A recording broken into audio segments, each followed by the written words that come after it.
All right, today we're doing something a little different.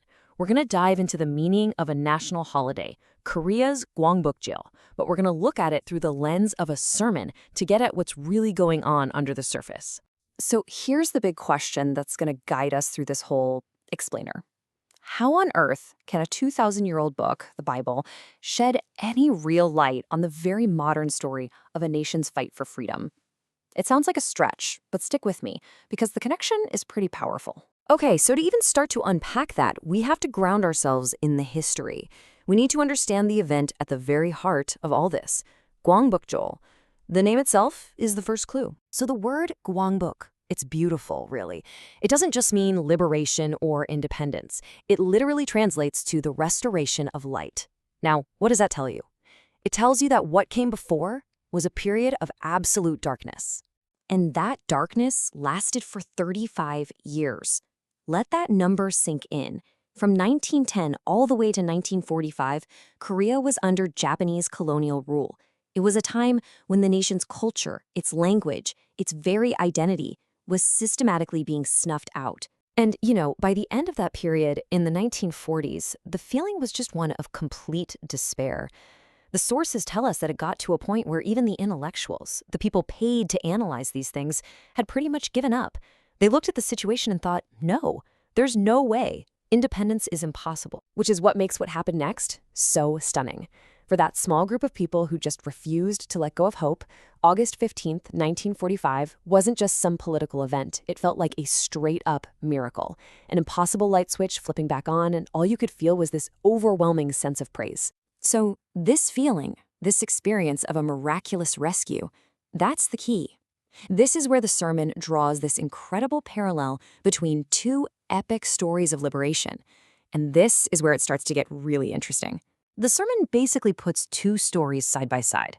On one hand, you have Korea's Gwangbok, freedom after 35 years of darkness, the event that literally forges the identity of modern Korea. And on the other hand, you have the Exodus, Israel's escape from slavery in Egypt, the story that defines them as a people. Now, this is the crucial part. This isn't just a casual, oh, that's kind of similar. No, the sermon is making a much bigger claim. It's saying these are, in a deep way, the same kind of story. They're both about a people being rescued from bondage, and that very rescue becomes the absolute foundation of who they are from that moment on. But what kind of nation was actually being born here? See, the story of Korean liberation isn't about hitting rewind.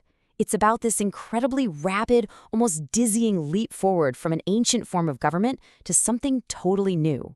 I mean, just look at how fast this all happened.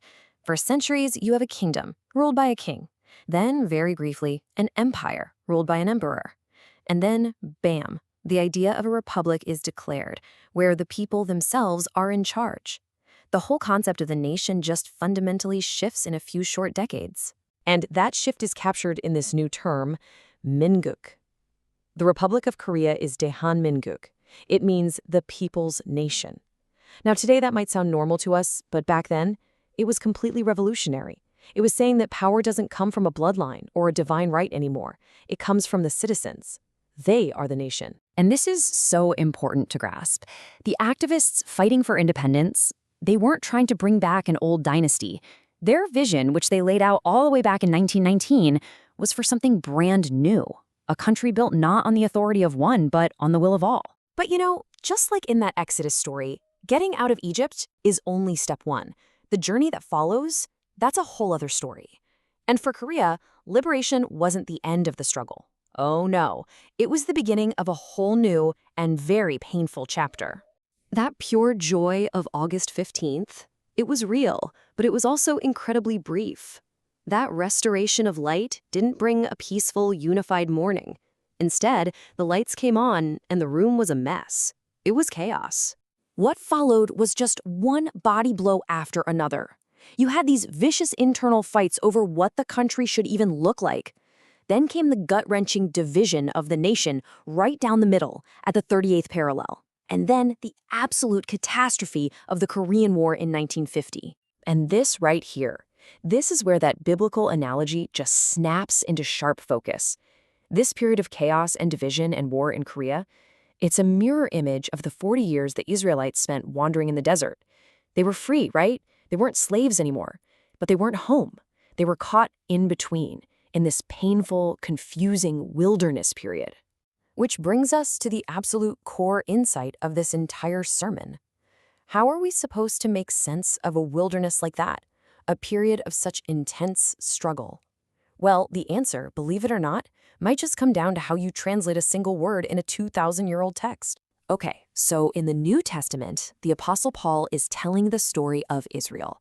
He gets to the 40 years in the desert, and most translations say something like this: God endured them, or he put up with their behavior. It paints a picture of God being patient while his people just keep messing up. But here is the twist. The source material points out that some very old manuscripts have a slightly different spelling for the Greek word here. I'm talking a tiny change, just a couple of letters.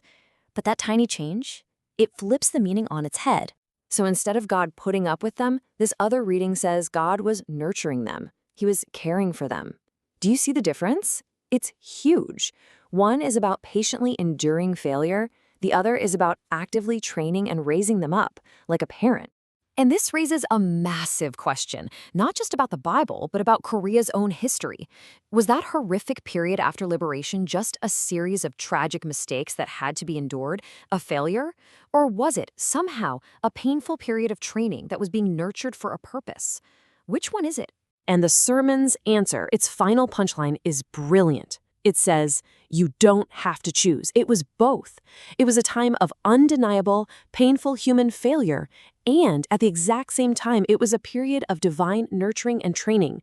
Both were true at once, working towards some hidden purpose.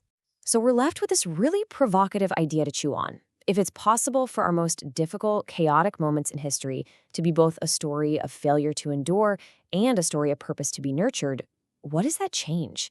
How does that make you look at history, or maybe even the struggles in our own lives, a little bit differently?